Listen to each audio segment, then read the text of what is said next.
Welcome to the Talk CNY Miniseries, Leadership Lessons.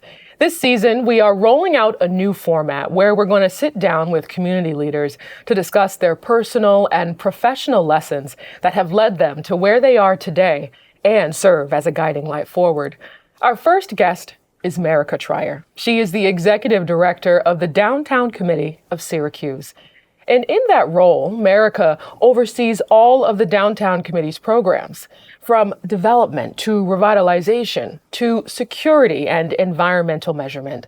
And joining us today is Merike. Merike, thanks for joining us. Thank you for having me. Oh, we're so excited to have you here today. So you joined the Downtown Committee in 2004. And then, right? Go ahead. 2004. Yes. Years ago. Yep. Isn't that amazing? And it's gone by very quickly, though. So, I love that. I guess things go quickly when you're having fun. That is very true. Yep. I love that. Well, then you became the executive director in 2011. So as we mentioned, 2 decades. You have watched a lot transform over these past 2 decades. So what has it been like for you as you've really watched all of the transformation, really from a front seat?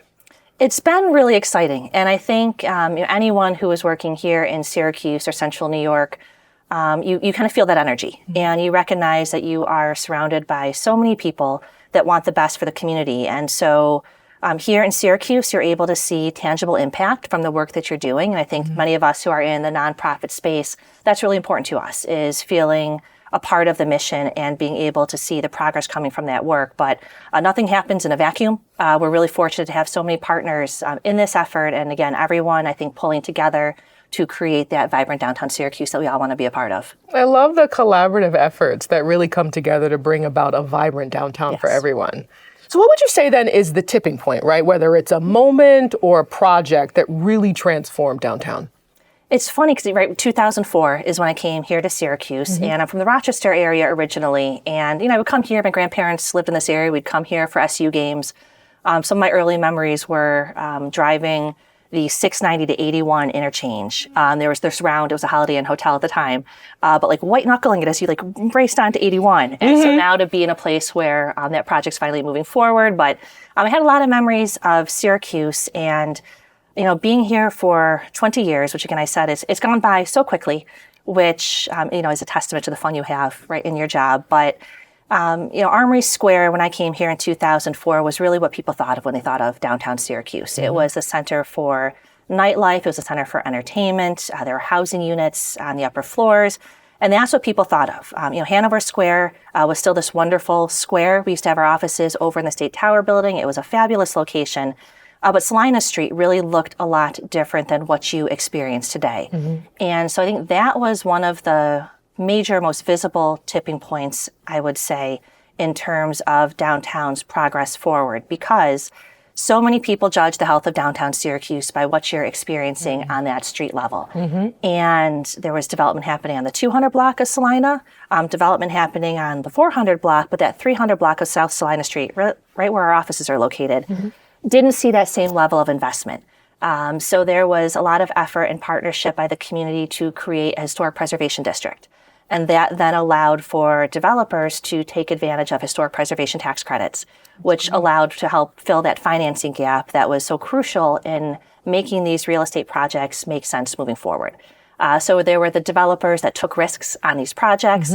And we have a lot of local developers here in the area, and they understand the character that they want to bring back to the community and how that authenticity really resonates with people. And so whenever I bring my Rochester counterparts here, they're always really envious of what we have here in downtown Syracuse because we have that historic building stock. We've got so many different retail establishments and restaurant options to choose from, and museums and culture. Everything's so walkable. Downtown Rochester does not have that same layout, that same format. And so the Salina Street transformation was a huge tipping point, I would say. We've had so many buildings renovated over the past couple of years to bring housing into underutilized upper floors. I remember back in 2006, we had, I think, like 12 apartments come online one year, which was huge. Like that was such a big deal. And then think of last year, we had over 200 apartments come online. So just thinking of how things scale up and how things change. And we've really seen a lot of our sort of white elephant properties get redeveloped and occupied with housing on the upper floors, really neat workspaces, new restaurants, new shops. So it's just been really fun to be a part of. All of those projects are really monumental, and it's beautiful as you've watched them grow. So when you think about the vision that you've had, right, for downtown, how has it been, right, trying to tackle the big projects, but also really maintaining the day-to-day responsibilities? And that's a space where our organization is the Downtown Committee of Syracuse. That's really where we sort of play that role in the placemaking realm. So business improvement districts, like the Downtown Committee of Syracuse, we are that public-private partnership to, convene people around an idea. We are there to play a supportive, collaborative role. There's services that we provide to the district. So there's certainly those big redevelopment projects that have happened throughout downtown Syracuse. But our organization, we've got 17 full-time staff members as part of the Downtown Committee. About 2/3 of our team actually work in the outdoor and the public spaces. So it's our security officers that have that proactive presence along with the Syracuse Police Department and others to create a safe, welcoming environment for the downtown community. We have our environmental maintenance team, which takes care of all of those non-glamorous things that happen in a public space, whether it's litter pickup or graffiti removal or the beautification efforts you see throughout downtown Syracuse in the summertime. It's people taking care of those public spaces, but also support for all of our business owners, our retailers, our restaurateurs, our cultural institution, our growing number of residents. So one of the most rewarding parts of this job is being able to work with so many different community partners to help Syracuse realize that vision. And it's really beautiful because the people who are on your team, and you see them as they're out, and they have such a love for the city of Syracuse and downtown. And when you see the beautiful flowers and they water them, and they do really so much. I mean, there's so much downtown. And sometimes I walk around and I'm just amazed at all of the work that they do. And so please let them know we're all grateful. I will. All Incredibly grateful thankful for for them. the team. Yes, they really are. So when you think back over your time, what would you say is the most valuable lesson you've learned? It's a great question. Probably the most valuable lesson that I have learned is a realization and a recognition that the community wants to be involved. They want to be supportive. They want to be helpful. There's just so many amazing people in this community, and I'm sure you hear this quite a bit on the podcast, but there's so many people doing amazing work here in this community. And again, everyone wants to be building towards that vibrant downtown Syracuse and playing whatever role that we can play in terms of making that vision happen.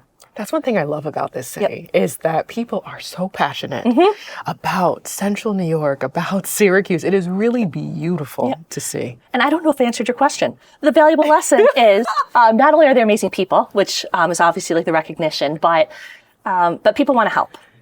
So being able to take advantage of those relationships that have been built and people's energy and asking them to be a part of it and asking them to participate and be involved and be active. Well said both times. Thank you. Just so you know. Well said both times. So when you think about whether it's your professional or even personal, what habits would you say help you really maintain your resilience or your focus as you go throughout work? I think anybody that knows me would know I'm highly detail-oriented. So organization, I think, is a huge skill and one that I rely on quite a bit.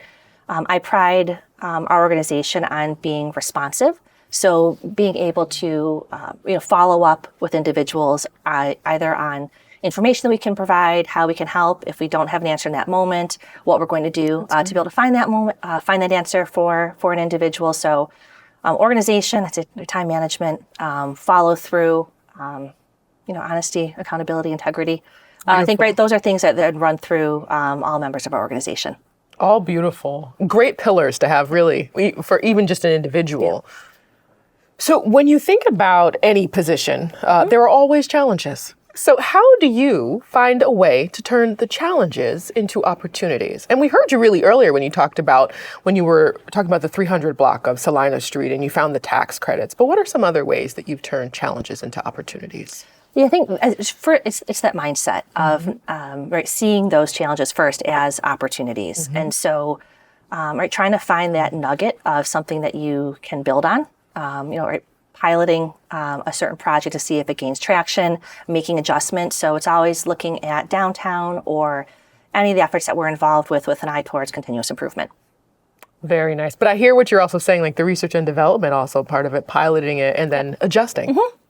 Very nice. When you think back over your career, what would you say is one of the biggest accomplishments you are most proud of? Oh, gosh.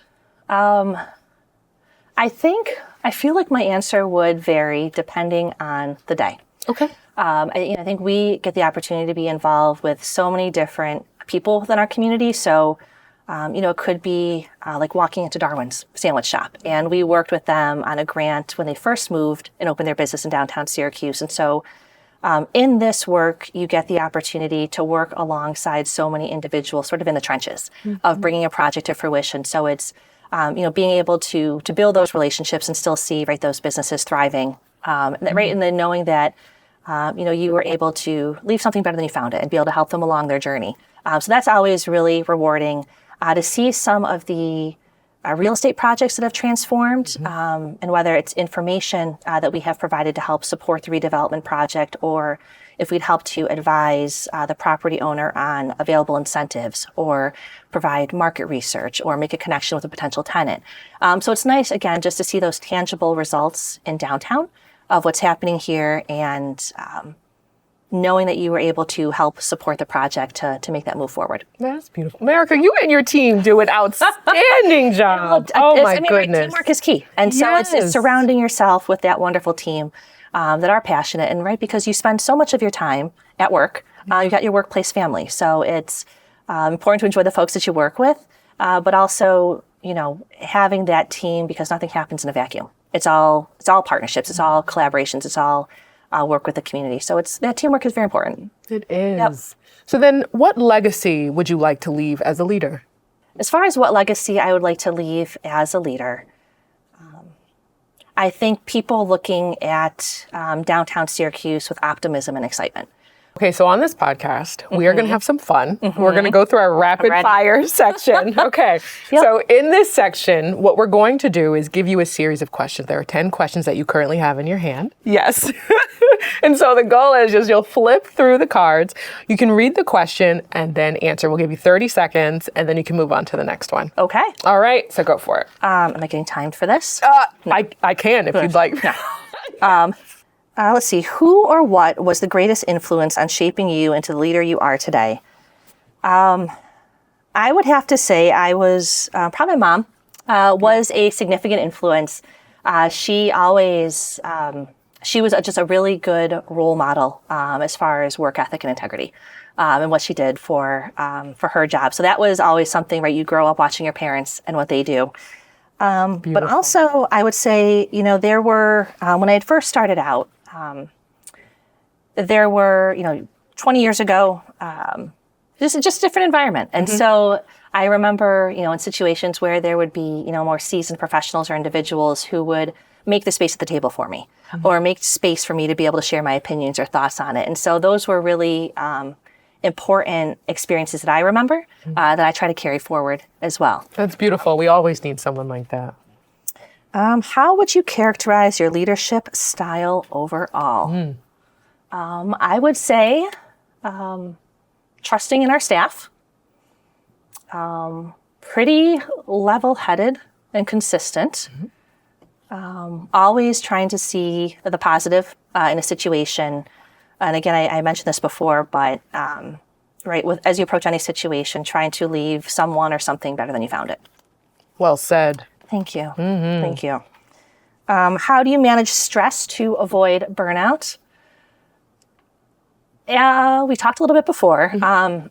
So it's funny how you kind of go through different phases of your life. So obviously when I started in this position, I was not married. I did not have children. And so my downtown experience was a very different downtown experience compared to where I am today, married and with, 2 children, 11 and 13. So I joke that I have now embraced my soccer mom moment of my lifestyle. I love it. I'm there. Love it. So that is my experience right now.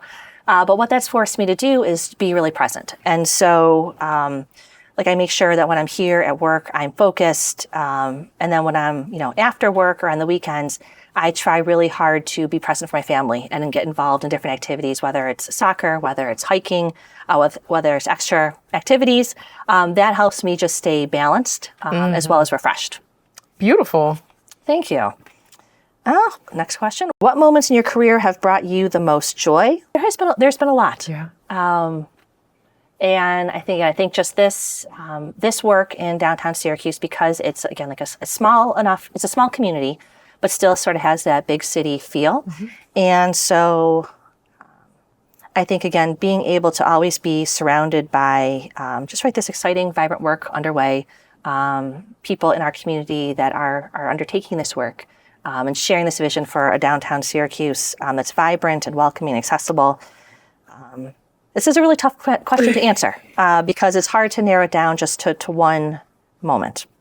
I think that is all of them. Okay. You did a fantastic job. Thank you. Thank you for sharing all of that. So we only have really about one more question for you as we prepare to wrap up. Mm-hmm. What would you say for people who are aspiring leaders? What is your advice for aspiring leaders?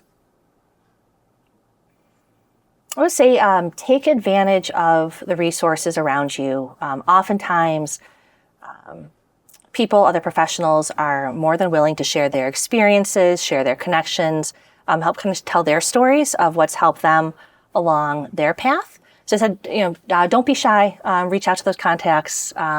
If you're interested in a certain line of work or a certain type of project or industry, I think reaching out to folks just to kind of learn more about what their experiences have been. Wonderful. Merike, thank you so much for joining us today.